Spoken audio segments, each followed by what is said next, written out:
إنسان ونشهد أن لا إله إلا الله وحده لا شريك له لا ضد له ولا ند له ولا مثل له ونشهد أن سيدنا وسندنا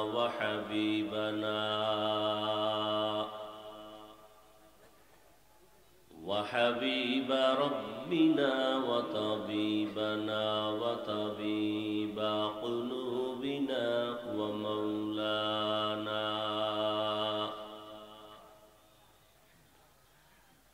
ومولانا محمدا عبده ورسوله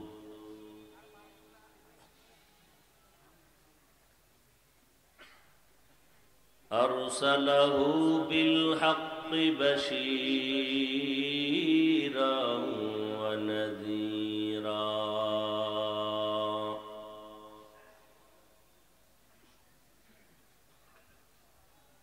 وداعيا إلى الله بإذنه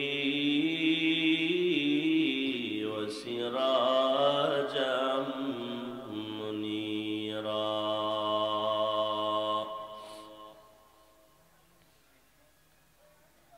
اللهم صل على محمد النبي الأمي وعلى آله وسلم تسليما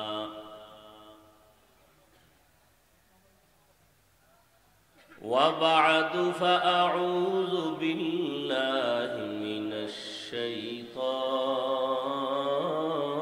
الرجيم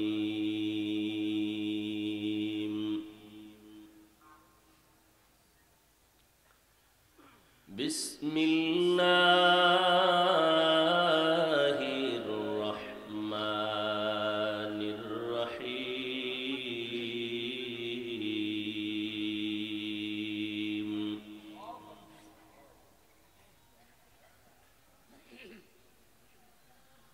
قل يا عبادي الذين أسرفوا على أنفسهم لا تقنطوا من رحمة الله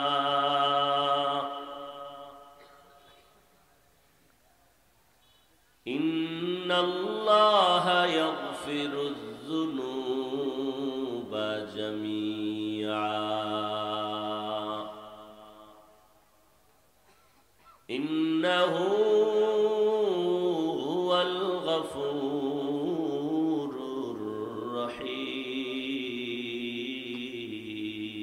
الرحيم فقال النبي صلى الله عليه وآله وسلم التائب من الذنب كمن لا ذنب له أو كما قال النبي عليه الصلاة والسلام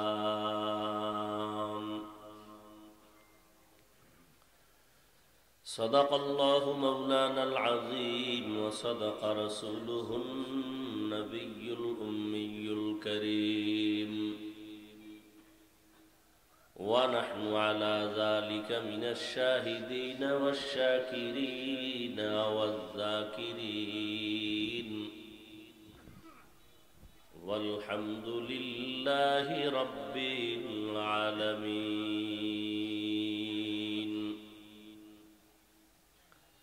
سبحانك لا علم لنا إلا ما علمتنا إنك أنت العليم الحكيم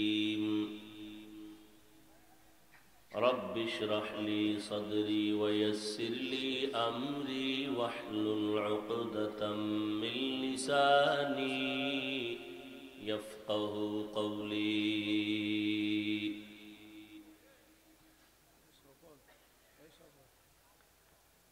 निगाह मुमिन से तू बदल जाती है तकदीर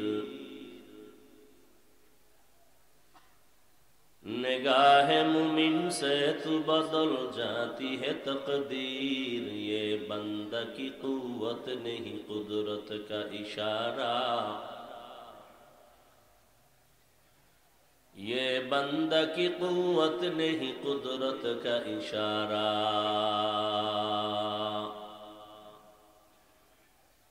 ऐ मर्द खिरद तर्क मासी की जरूरत ऐ मर्द खिरद तर्क मासी की जरूरत अब सोहबत सालेह की सवा कोई नहीं चारा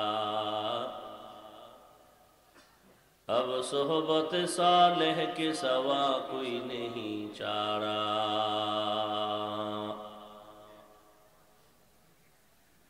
मरदूद है पीछे हमें ख्वाब नहीं लेकिन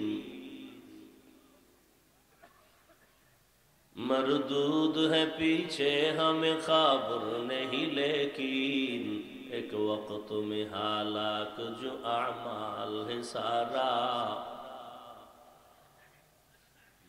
एक वक्त में हालाक जो आमाल है सारा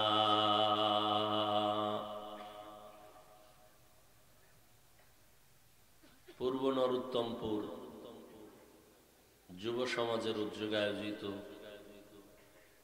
3 দিন ব্যাপী তাফসীরুল কোরআন মাহফিল আজ 7 ফেব্রুয়ারি 2024 মহতি এই মাহফিলে উপস্থিত মুহতারাম সম্মানিত সভাপতি হযরত উলামায়ে কেরাম অত্র অঞ্চলের বিভিন্ন স্থান থেকে আগত আল্লাহ পাকের আশিকিন জাকিরিন শাকিরিন মুহিব্বিন মুরব্বিয়ান আযম কলিজার টুকরা আমার সমবয়সী যুবক বন্ধুগণ স্নেহের ছোট ভাই পর্দার আড়ালে অবস্থানরত সম্মানিত মা ও বোনেরা আল্লাহ পাকের দরবারে শুকর যে আল্লাহ পাক এই ফিতনার যুগে হাজারো লাখো মানুষের ভেতর থেকে বাছাই করে পৃথিবীর শ্রেষ্ঠ মজলিস উলামায়ে আহলে হকের এই মজলিস গুনাহ মাফের মজলিস তওবা কবুলের এই মজলিসে আমাদেরকে আসা বসার তৌফিক দান করেছেন নিয়ামতের শুকর আদায়ার্থে জবান খুলে মুহাব্বতে সকলেই পড়ি আলহামদুলিল্লাহ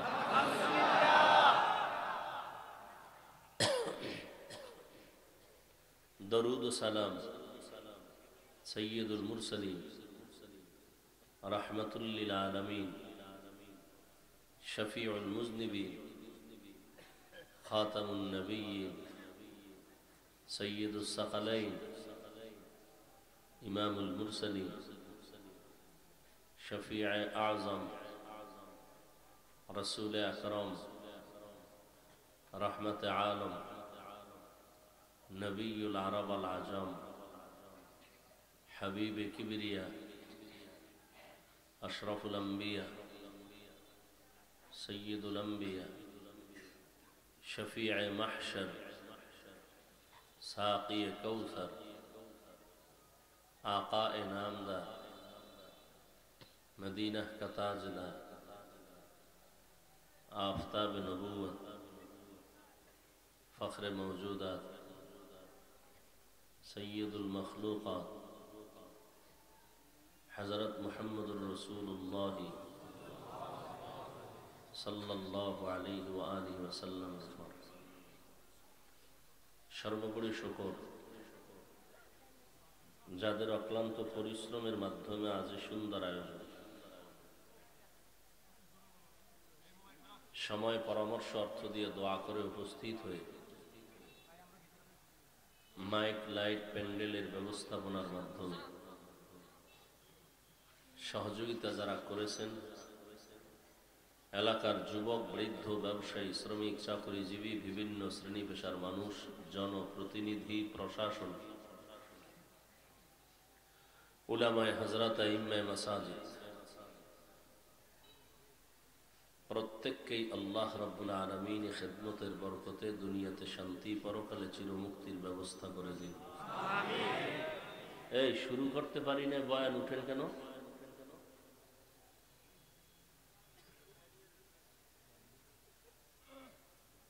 কোন ব্যারাম?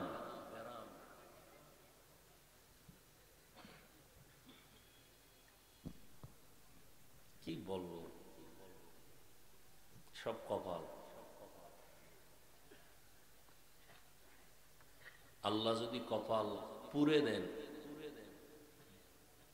আমি হাফিজুর রহমান আর আমার 14 গোষ্ঠী কেন, পৃথিবীর শ্রেষ্ঠ ব্যক্তি রাহমাতুল লিল আলামিনও যদি বয়ান করেন, কপালে কালেমা আসে না। এরকম দুই একটা বেঈমানের নাম নাই? কে আছে?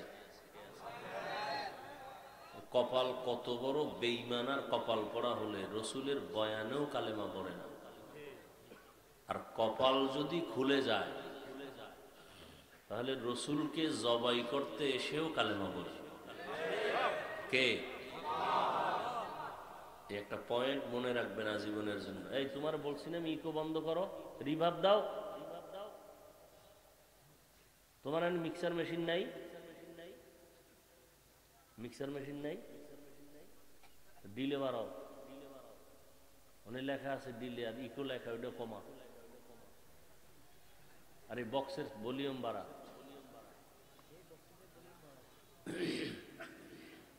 মানুষের শরীরের মূল জিনিস রূহ। সবকিছু আল্লাহ করবেন, কিন্তু ওয়াজের জন্য আমাদের কথা বলার মূল জিনিস কি? আমাকে প্যান্ডেলও দরকার নাই, লাইটেরও দরকার নাই, মাইক সামনে থাকলেই চলে।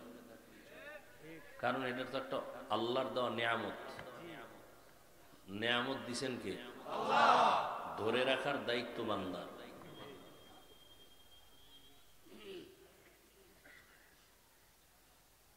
বুঝে না 13টা মেশিন নিয়ে বললে লাভ কি? খালি ঘুরাইব আর আউলিব। চিল্লাইও না ভাই। আল্লাহ।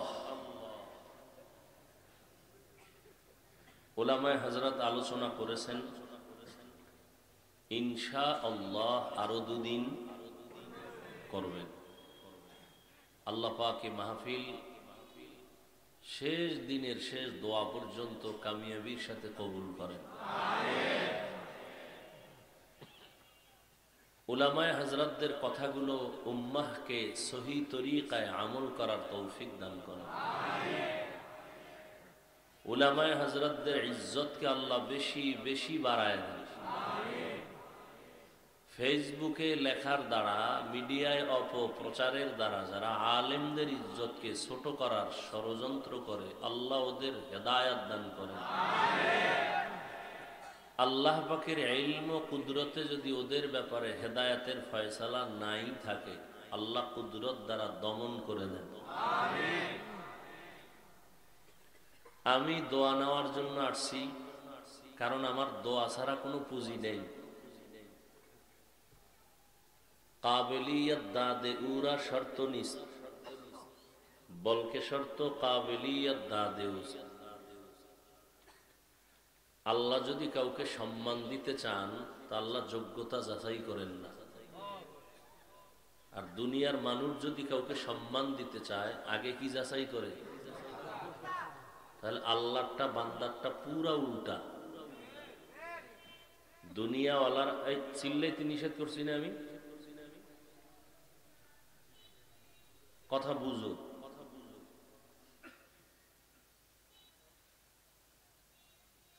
কঠিন মোহাব্বত অন্তরে জমা করে এরপরে এত কষ্ট করি তোমাদের পিছনে। যুবকদেরকে বলছি, ভাষা নাই বলা। আমার এতটা অসুস্থ আমি গতকালকে থেকে, কথা বলতে অনেক কষ্ট হয়। ওই কই নিয়ে বই বই খালি মরাইব লাগে না, এরপর মরাডারে মারো কেন, কয় লড়ে কেন।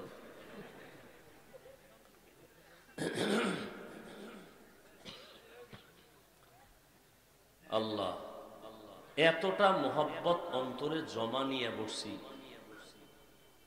কুত্তাও এরম দৌড়ায় না। এই দুনিয়ার আলেমরা উম্মতের পিছনে যেই পরিমাণ দৌড়ায়, বাবারা একটু বালিশে মাথা লাগায় চিন্তা করলে, কুত্তা শুয়ারের আল্লাহ চিন্তার মতো আকল দেন নাই, মানুষকে দিয়েছে। তুমি মানুষ, তুমি শ্রেষ্ঠ মানুষ, তুমি মানুষের মধ্যে শ্রেষ্ঠ, কারণ তুমি আখিরি নবীর উম্মত। তোমার মধ্যে, যুবকদেরকে বলছি, তোমার মধ্যে এমন আল্লাহ ঘ্রাণ রাখছেন, এমন মেডিসিন রাখছেন, যা ব্যবহার করলে পুরা পৃথিবী তোমার জন্য মাতোয়ারা হয়ে যায়।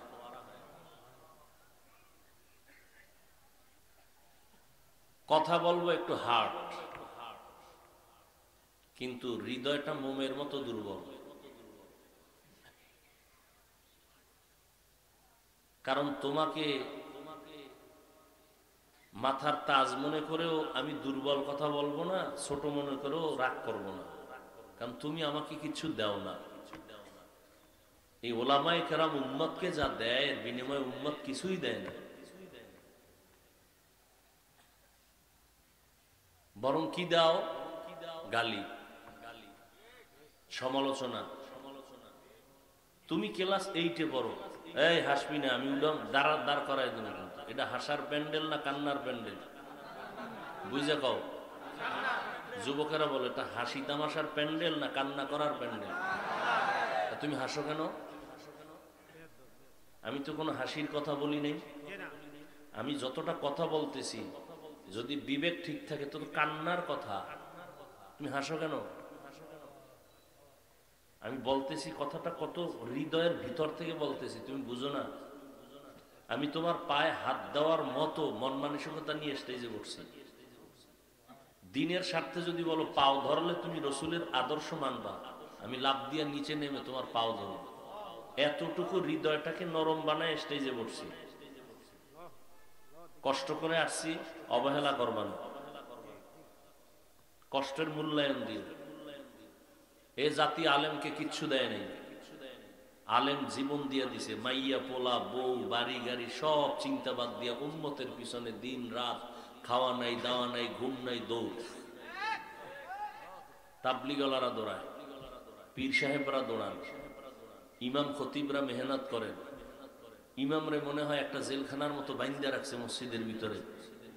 চিল্লাবানা, আল্লাহর ওয়াস্তে বলছে, আমার কথা আগে বুঝো, আগে একটু বুঝো। হ্যাঁ, কোনো কথার যদি জবাব দিতে হয় শালীন ভাষায় দেওয়া, আওয়াজ মধ্যম পন্থায়। চিল্লা চিল্লির তো কিছু নেই, শক্তি জমা রাখো। আজকে চিল্লাইলে কালকে তো আওয়াজ শেষ হয়ে যাবে। জমা রাখো, বহু মোকাবেলা সামনে আসতেছে, বহু যুদ্ধ আসতেছে। তুমি মনে করছো আজকে ফিলিস্তিনের উপরে বিপদ, তুমি হাসো। বেঈমানদের টার্গেট তো ফিলিস্তিন না, গোটা মুসলিম বিশ্ব। তুমি তোমার শক্তিকে জমা রাখো, কাফনের কাফন রেডি রাখো। কাফন কেনার টাকা না থাকলে আমার মতো সাদা জামা কাপড় পর, একসাথে এই কাপড়ে বিদায়। পুরা দুনিয়ার বেঈমান এক হয়ে গেছে, মাদ্রাসা বন্ধ করে দিবে। আজকে মেহনত করা দরকার। চট্টগ্রামের হিলট্যাক্সের পাহাড়ি অঞ্চলে খ্রিস্টান মিশনারিরা মুসলমানদের উপর আক্রমণ চালাচ্ছে। আজকে বয়ান করা দরকার আমার পঞ্চগড়ে, ঠাকুরগাঁ, দিনাজপুর, যেখানে কাদিয়ানি বানাচ্ছে। সেখানে যাওয়ার এক সেকেন্ড টাইম নেই, শুধু এই গোটা মুসলমানের পিছনে তালি দিতে দিতে অসুস্থ হয়ে যাইতেছে। আর তোমার কানে পানিই যায় না। বহুত বহুত কিছু অর্জন করেছো না? কি অর্জন করছো আমি বলি, তুমি লেখো। কাগজ কলম নিয়ে বসা দরকার ছিল তোমার। আমগো হুজুরগো তো একটু পছন্দ করো না, মনে করো এরা সমাজের বোঝা, আমরা বোকা। তুমি মহাপণ্ডিত, কাগজ কলম নিয়ে লেখো। তুমি এই তোমার বয়স কত? 27, 25, 30, এর মধ্যে তুমি কি অর্জন করছো এবার লেখো ভালো করে। আল্লাহ না করুন যদি মরে যাও, বলো তো তোমাকে তোমার মা, তোমার বাবা, শিক্ষক, কোনো আলেম, কোনো মুরব্বী, তুমি এমন কোনো ভালো কাজ করছো যে তোমার জন্য স্মরণ করে দোয়া করবে? একজনও না। কি করছো? তুমি এখন মরে গেলে মুখে বলবে না, কিন্তু ভিতরে ভিতরে মা খুশি, কারণ তোমার চরিত্র এতটা খারাপ, মায়ের কলিজায় তুমি আগুন দিয়ে জ্বালায় দিছো, তোমার বাবাকে তুমি কষ্ট দিয়েছো, শিক্ষকের সাথে বেয়াদবি করেছো, আলেমদের সাথে বেয়াদবি করেছো, এলাকার মুরব্বীদের সাথে বেয়াদবিমূলক আচরণ করেছো। মনে মনে তারা চায় তুমি মরে গেলে খুশি, কারণ তোমার দুশ্চরিত্রের কারণে এলাকার আরো সন্তান নষ্ট হচ্ছে, স্কুলের ছাত্রছাত্রী নষ্ট হচ্ছে। তোমার মতো একটা দুশ্চরিত্র বেয়াদব মরে গেলে সবাই খুশি। আমার এই কথাটা তোমার বিবেক নামের আদালতকে একটু প্রশ্ন করো যে আসলে কি তাই? আসলেই তো আমার চরিত্র অনেক খারাপ। আম্মু আমাকে কিছু বলে না, কিন্তু মনে অনেক কষ্ট আছে। আব্বু আমাকে কিছু বলে না, মনে অনেক কষ্ট। তুমি সারা রাত কি করো? দরওয়াজা জানালা বন্ধ করে সারাটা রাত মোবাইল হাতে নিয়ে কবিরা গুনার প্র্যাকটিস করো সারা রাত। দরজাও বন্ধ, জানালা বন্ধ, কেউ দেখে না। কে দেখেন? তোমার মা দেখে না ঠিক, কিন্তু অন্তরের মধ্যে চুম্বুকে আকর্ষণ হয়ে গেছে যে আমার ছেলেটা গুনাহ করতেছে। মা চেহারা দেখলে বুঝে ছেলেটার চেহারা এত মলিন কেন। 40 বছরের আগে তো চেহারার উজ্জ্বলতা নষ্ট হবে না। তোমার 25-30 বছরের চেহারার মধ্যে আকর্ষণ নাই কেন? উজ্জ্বলতা নাই কেন? তুমি যা অর্জন করেছো এর সমষ্টিগত শব্দের নাম বরদোয়া। এই তোমার 30 বছরের পুঁজি। তুমি এখন মরে গেলে সবাই খুশি, তোমার কপালে আছে সকলের বরদোয়া, এই তোমার পুঁজি। এবার বুঝো তুমি কেমন পণ্ডিত।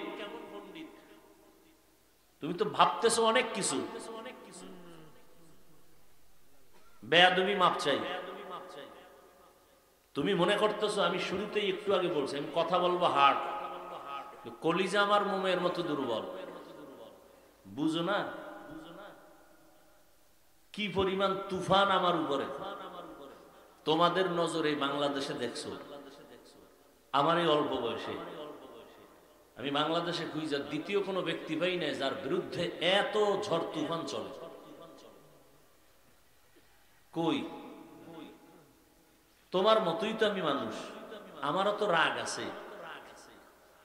কই? জবাব তো দেই না তেমন।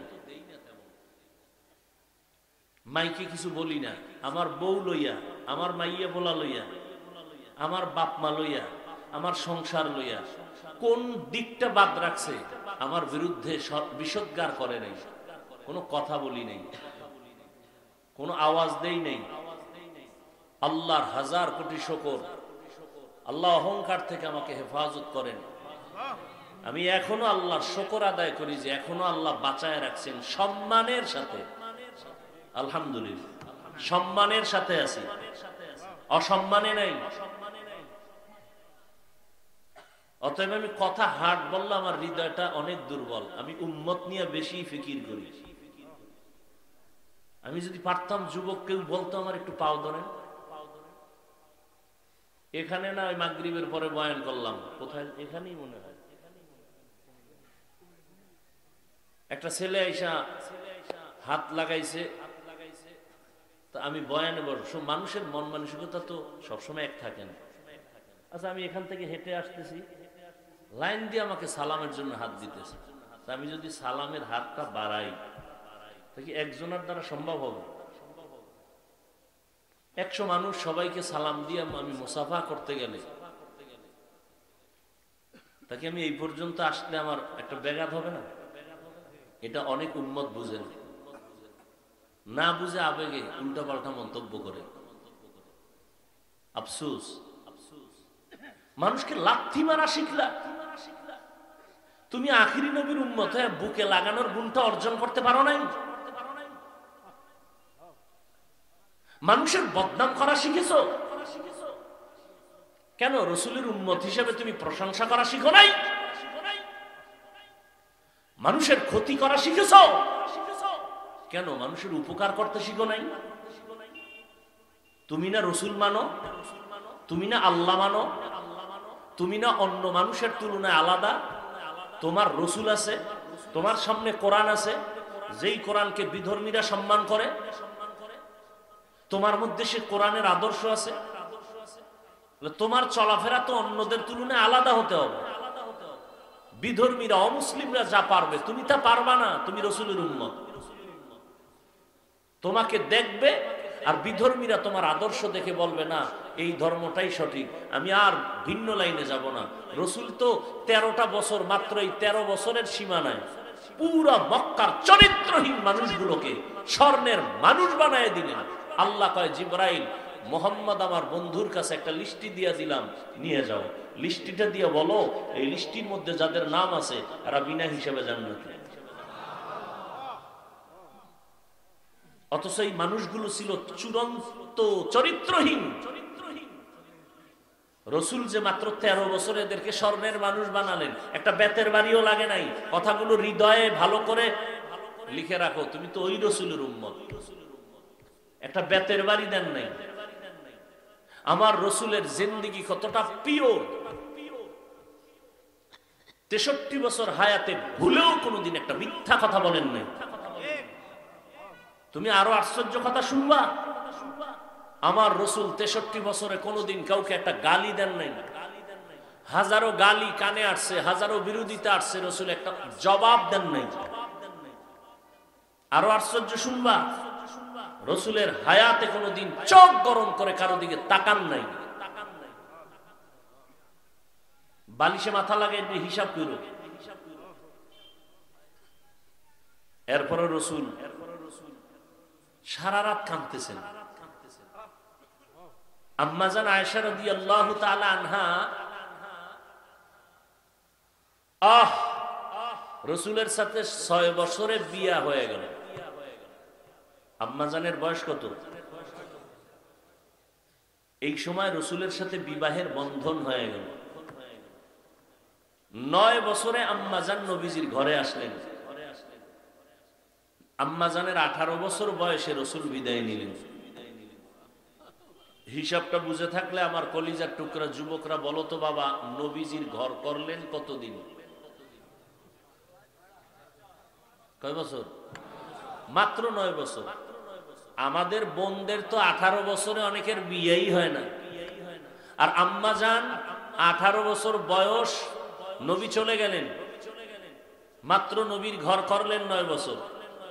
কি পেলেন এই 9 বছরে আম্মাজান? আম্মাজান বলেন, আমি 2000-এর উপরে হাদিসের হাফেজা হয়ে গেছি, কোরআনের মুফাসসিরা হয়ে গেছি। বড় বড় সাহাবায়ে কেরাম, কেবারে সাহাবা আমার কাছে কঠিন জটিল কোন মাসআলায় আটকায় গেলে আসতেন, আমি জবাব দেই, হল হয়ে যায়। সে আম্মাজান আয়েশা বলেন, নবীজি একদিন এশার নামাজের পরে আমার ঘরে আসলেন। এসে মুস্কি হেসে বললেন, ও হুমায়রা, আমাকে কি আজকে রাতের জন্য একটু ছুটি দিবেন? আম্মাজান বলেন, বলেন কি ইয়া রাসূলুল্লাহ, আপনি আমার কাছে কথা বলবেন আর আমি না বলবো? কিন্তু আম্মাজান মনে মনে ভাবলেন, ভিন্ন কোন বিবির ঘরে যান কিনা।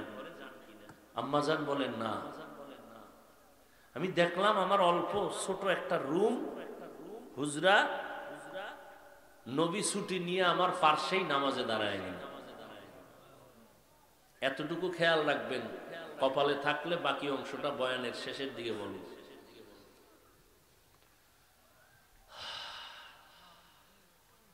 আমি কথাটা টান দিছি কোন দিক থেকে?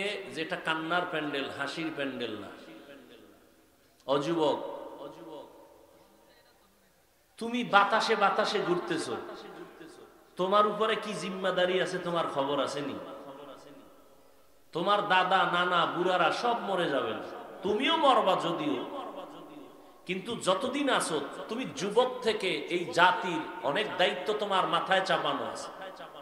এ জাতি তোমার থেকে আলো চায়, এ জাতি তোমার থেকে আদর্শ চায়, এই জাতি তোমার থেকে সুন্দর চরিত্র চায়, সুন্দর সমাজ বিনির্মাণে তোমার পদক্ষেপ চায়। এই বেটা, ইহুদির বাচ্চারা যদি দেশ চালাইতে পারে, তুই সৃষ্টির শ্রেষ্ঠ নবীর উম্মত হয়ে পারবি না কেন? দিলটাকে এত ছোট করেছো কেন? গোটা দুনিয়া আমার আল্লাহ, আমরা আল্লাহ, অতএব এই জমিনের নেতৃত্ব আমরা মুসলমান দিব, এইটার জন্য দিল থাকবে বড়। ছোট করেছো কেন দিলটা? সৃষ্টিগতভাবে নারীর জ্ঞানের তুলনায় পুরুষের জ্ঞান কম। জবাব দাও। নারী যদি দেশ চালাইতে পারে, তুমি পুরুষ কেন ভয় পাচ্ছ? কি তোমার অভাব কি? হাফিজ ভাই, অভাব তো আছেই, চরিত্র যে খারাপ। হ্যাঁ, চরিত্র খারাপ। আল্লাহর কোরআন পাইছি হাতের সামনে, আল্লাহর কোরআন হাতে নিয়ে বলে গেলাম, চরিত্র খারাপ, তোমার দুনিয়াও ধ্বংস, আখেরাতও ধ্বংস। তুমি যত বড় পরীক্ষায় ভালো নাম্বার পাও, পুরা বাংলাদেশেও যদি তুমি 1 নাম্বার হও, তুমি যেখানে যাবা জুতার বাড়ি, চরিত্রের কারণ। আর যদি চরিত্রটা ঠিক রাখো, তাহলে এক যুবকের দ্বারা সম্ভব গোটা পৃথিবীটাকে নিয়ন্ত্রণ করা। সেই মেধা আল্লাহ তোমার ভেতরে রেখেছেন, তুমি কাজে লাগাও না, বরং নষ্ট করতেছো মোবাইল দিয়ে। সারাটা রাত কবিরা গুনাহ করো। আজকে রবীন্দ্রনাথের ইতিহাস পড়ো, কাজী নজরুলের ইতিহাস পড়ো। কাজী নজরুলের হাত কি তোমার থেকে একটা বেশি ছিল? তোমার থেকে তার মাথাটা 5 কেজি ওজন বেশি ছিল। তোমার প্রতিভা কোথায়? মানুষের বরদোয়া নিও না, বিছনায় পড়ে কাঁদবা, মরবা না এত তাড়াতাড়ি। মরার আগে বিছনায় পড়ে ধুকে ধুকে কাঁদবা। মানুষের বরদোয়া নিও না। জীবনে কিছু করো আর না করো, আজকের বয়ানের একটা পয়েন্ট তুমি আমার জন্য, তোমার জন্য ধরে রাখো। জীবনে কিছু করো না করো, মানুষের বরদোয়া নেওয়ার কোনো কাজ করবে না। মানুষের বরদোয়া বড় মারাত্মক। মা বাবার বরদোয়া, শিক্ষকের বরদোয়া, আল্লাহর প্রিয় বান্দা, নিরীহ বান্দার বরদোয়া বড় মারাত্মক। কেমন মারাত্মক? মরার আগেই পঙ্গু হয়ে যাবে। বলবি হাফিজ ভাই রাগ করে বললেন না, রাসূলের হাদিস শুন। قال النبي صلى الله عليه وآله وسلم اثنان يعجلهما الله في الدنيا البغي وعقوق الوالدين। পয়গম্বর বলেন, এই উম্মতের দল, জমিনের মধ্যে 2টা অপরাধ আছে। এই 2টা অপরাধ যদি করে নাও, শাস্তিটা তোমার মরণের আগে দুনিয়ায় হয়ে যাবে। কয়টা অপরাধ? শাস্তি মরার পরে না আগে? ভাই আমি বয়ান করব, আপনাদের দোয়া লাগবে এবং আপনাদের ধৈর্য লাগবে। উঠা বসা করলে আমি আস্তে হাত 2টা উঠাই দেব, শেষ।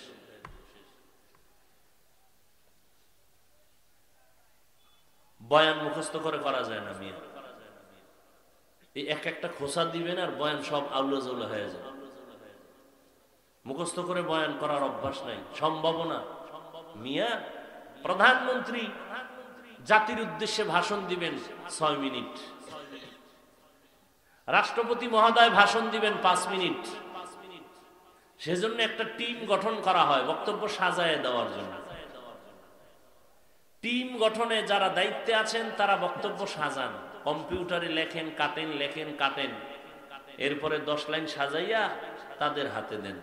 তারা এটাকে 50 বার রিভিশন দেয়। একটা শব্দ যদি একটু বাঁকা তারা হয়, সম্মানের গলায় আগুন লাগবে। আল্লাহ আকল দিছে, একটু বুঝো। আর ওলামায়ে কেরাম আমরা। একটা মানুষের ঘুম ঠিক মতো না হইলে ওর ব্যালেন্স শেষ। প্রতিদিন 1 ঘন্টা 2 ঘন্টা 3 ঘন্টা রাত দিন সারা বছর কত হাজার হাজার হাজার কোটি কথা বের হচ্ছে জবান থেকে। আর ময়দানটা কত সেনসিটিভ, কতটা মারাত্মক এই ময়দানটা, এই প্যান্ডেলটা কতটা কঠিন। মসজিদে যদি বয়ানে বসায় দিত আর বলতে এই তাবলীগওয়ালারা যে আপনারা বসেন তালিম হবে, তো আমারে লাগাই দিলে কোনো টেনশন ছিল না। সব এক লাইনের মানুষ, এক চাটিয়া বয়ান, কোনো টেনশন নেই। পীর সাহেবের মুরিদরা যদি বসায় দিতেন তাহলে ওই লাইনের বয়ান, কোনো পেরেশানি নেই। এটা কত মারাত্মক প্যান্ডেল। আওয়ামী লীগ সব হাজির, বিএমপি নেরায় না, কেউ আছে, জাসদ বাসদ অসৎ সব আছে। যারা মোটামুটি আমারে কাফের বলতে পারলে খুশি, এরাও আছে। এরা আসছে কেন, দেখি কি কয়। এতগুলো মানুষের অন্তর আর ব্রেনকে ঠিক ধারায় রেখে কথা বলা কি মনে করেছেন বাপ দাদার বাহাদুরি? কি ভেবেছেন? কি জগৎ বিখ্যাত একজন কুতুবুল আলম, পটিয়া মাদ্রাসার বাণী, চট্টগ্রামের মুফতি আজিজুল হক রহমতুল্লাহ আলাইহি, যিনি বেলায়াতের সম্রাট ছিলেন। কে বুঝবে এই কথা? নোয়াখালী কেমনে বুঝে? আমি বরিশালী। নোয়াখালী ইলমের ফাউন্ডেশন, তাফসীর লেখছে। তাফসীর বুঝো, তাফসীর কাকে বলে? কয়টা কোরআন শরীফের আয়াত আর তরজমার নাম তাফসীর। নোয়াখালীর জমিনের আল্লাহর কিছু সূর্য সন্তান ছিলেন, এরা তাফসীর শিখায় গেছে গোটা বাঙালিরে। হাবিবুল্লাহ মেজবা রহমতুল্লাহ আলাইহি তাফসীর শিখায় গেছে জাতিকে। মুস্তাফা আল হুসাইনি রহমতুল্লাহ আলাইহি তাফসীর শিখায় গেছে জাতিকে। ও নোয়াখালীরা, তোমরা কি বুঝো তাফসীরে? কয়টা আয়াত কইলে মুফাসসির। তুমি ঘড়ির টাইম ধরে গুনো কয়টা আয়াত কইছে, এই মুফাসসির।